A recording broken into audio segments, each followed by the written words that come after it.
আচ্ছা, জীবনে কখনো কোনো মৃত ব্যক্তিকে গোসল করিয়েছেন? যদি কখনো সুযোগ হয় তাহলে সেই মৃত ব্যক্তিকে গোসল করাবেন। তখন খুব কাছ থেকে দেখবেন মৃত মানুষের দেহটা কতটা অসহায় লাগে, মৃত্যুর পরে মানুষের দেহ কতটা ভয়ের কারণ হয়ে দাঁড়ায়। সুযোগ পেলে রাতে লাশটা পাহারা দেবেন, তখন বুঝতে পারবেন প্রিয় মানুষটার লাশ রাতের বেলায় আপনার কাছে কতটা অদ্ভুত লাগে, কতটা ভয়ের কারণ হয়ে ওঠে, কতটা আতঙ্কের কারণ হয়ে যায়। সুযোগ পেলে মৃত ব্যক্তির শরীরে একটু হাত লাগিয়ে কিছুক্ষণ তার স্পর্শ নেবেন। আপনি তখন উপলব্ধির সুযোগ পাবেন এই পৃথিবীতে বিশাল প্রভাব প্রতিপত্তি মৃত্যুর পরে কতটা নির্যাতনের রূপ নেয়। সুযোগ পেলে আপনজনদের লাশ কবরে নামাবেন খুব আগ্রহ নিয়ে।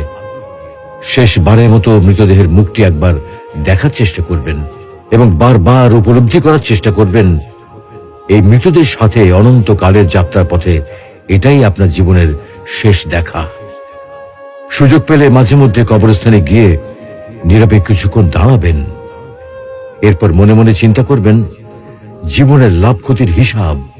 এই মৃত মানুষগুলো এই পৃথিবীতে কি করে গেছেন, কাদের রেখে গেছেন। যাদের রেখে গেছেন তারা কি কখনো এই মৃত মানুষগুলোকে স্মরণ করার জন্য কবরস্থানের আশেপাশে একটি বারের জনকে দেখতে আসে? আমাদের জীবনটা বড় অদ্ভুত, বৈচিত্র্যময়। আমরা এর জন্য ওর জন্য, ধন সম্পদের জন্য, ঐশ্বর্যের জন্য, বাড়ি গাড়ি টাকা পয়সার জন্য কত না মায়া দেখাই, আগ্রহ দেখাই, আরো চাই আমাদের। অথচ এই জীবনে আমরা মৃত্যুর কথা না ভেবে, পরকালের জবাবদিহির কথা না ভেবে কিভাবে আরো সম্পদ অর্জন করতে পারি সেই চিন্তায় বিভোর থাকি।